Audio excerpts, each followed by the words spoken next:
بسم الله الرحمن الرحیم. الحمد لله والصلاة والسلام علی رسول الله و علی آله و اصحابه و من والاه. السلام علیکم و رحمت الله و برکاته.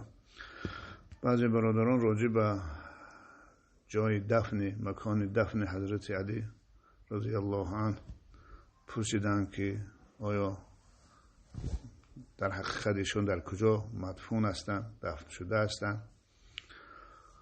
خوب طبق معلوماتی که بنده از کتاب البدایه و النهایه ابن کثیر رحمت الله علیه دارم، همین است که ایشان برای مدفن حضرت علی 3 مکان ذکر میکنن. البته طبق نظر علما و معرخ ها. یکی میگن کوفه، دیگر نجف، سوم مزار شریف. ثانی ایشان از این 3 مکان یکی از اونها رو ترجیح میتید و با عقلم واقعا اون چیزی که ایشان ترجیح میتین قابل قبول است و او همین است که میگوید حضرت علی در همون شهری که زندگی میکردن و دارالامارتشان بود و در همونجا شهید شدن که شهر کوفه است واقع در عراق، در همونجا دفن شدگی هستند. اما اینکه در نجف میگن مدفن ایشان است یا در مزار شریف، اینها از واقعیت از نظر عقل خیلی بعید است، دور است و سبب مخفی موندن مدفن ایشان در شهر کوفه میگه از روی آن است که ایشان دشمنان زیادی داشتن از خوارج و از غیر خوارج، چون زمان خودش فتنه بود، زمان آشوب بود. احتمال بعد از آن که اگر رفت و دفن میشد و جای دفن معین میداشت، یه زمان نسبت قبر ایشان به حرمتی میشد، نسبت مثلا جسد مبارکشون به حرمتی میشد.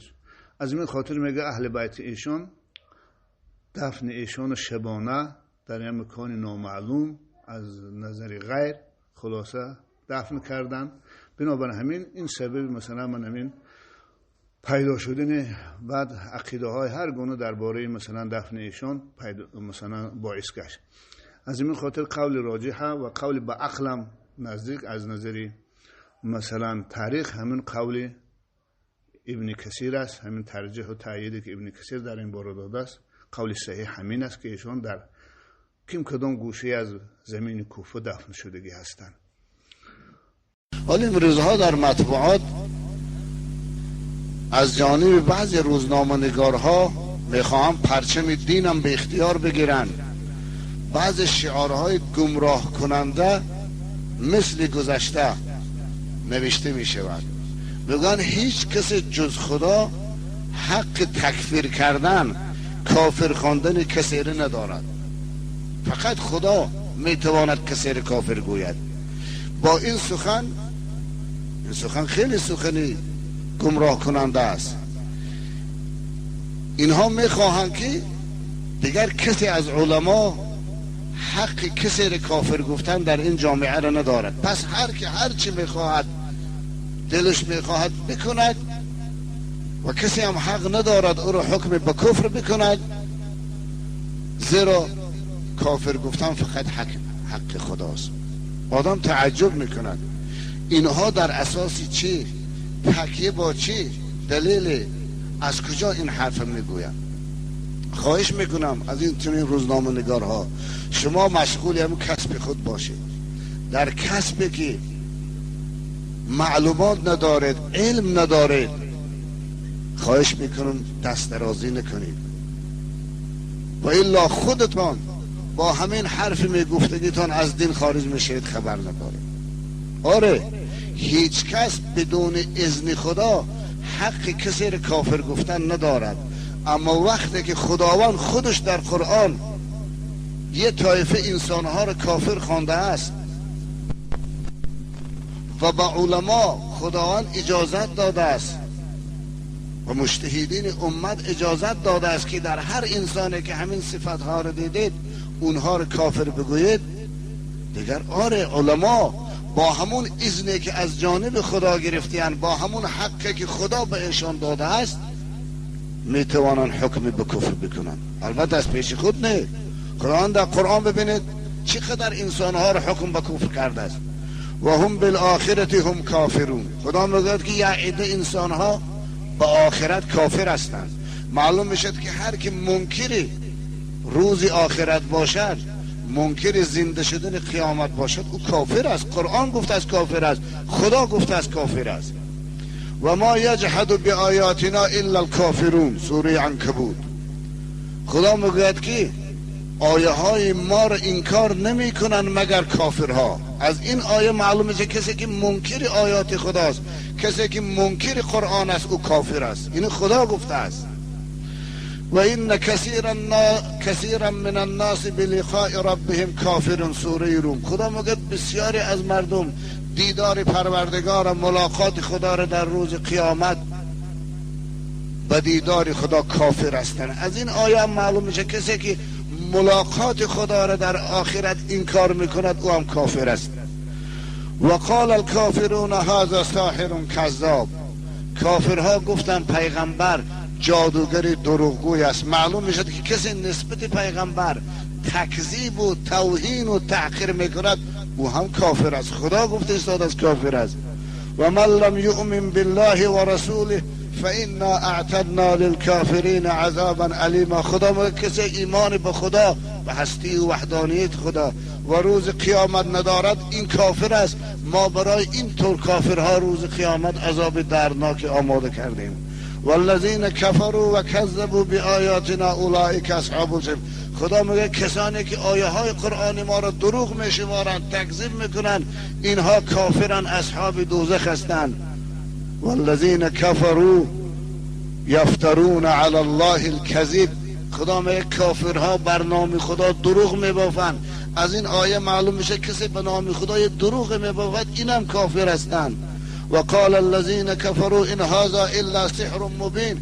خدا میگوید اونهایی که قرآن جادو گفتن و کلام خدا بودنش قبول نداشتن، اینها هم کافر هستند.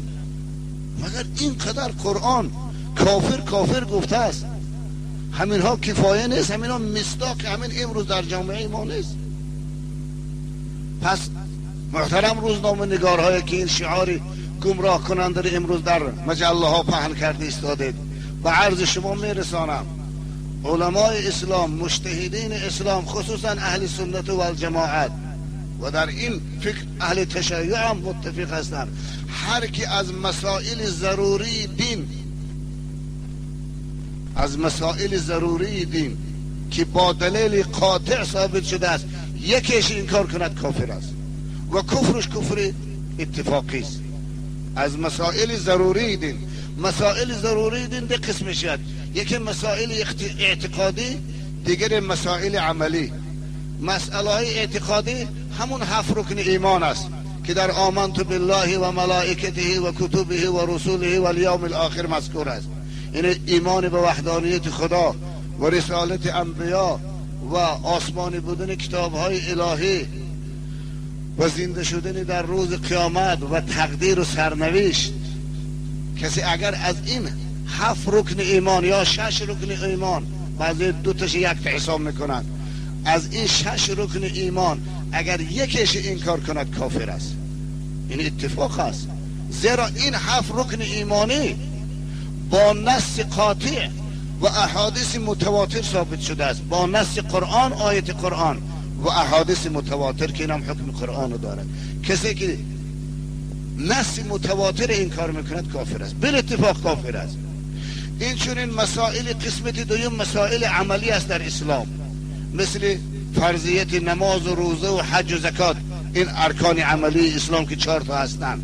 کسی که از این 4 رکن عملی اسلام که نماز است، روزه است، حج و زکات است، اگر یکیش انکار کند کافر است.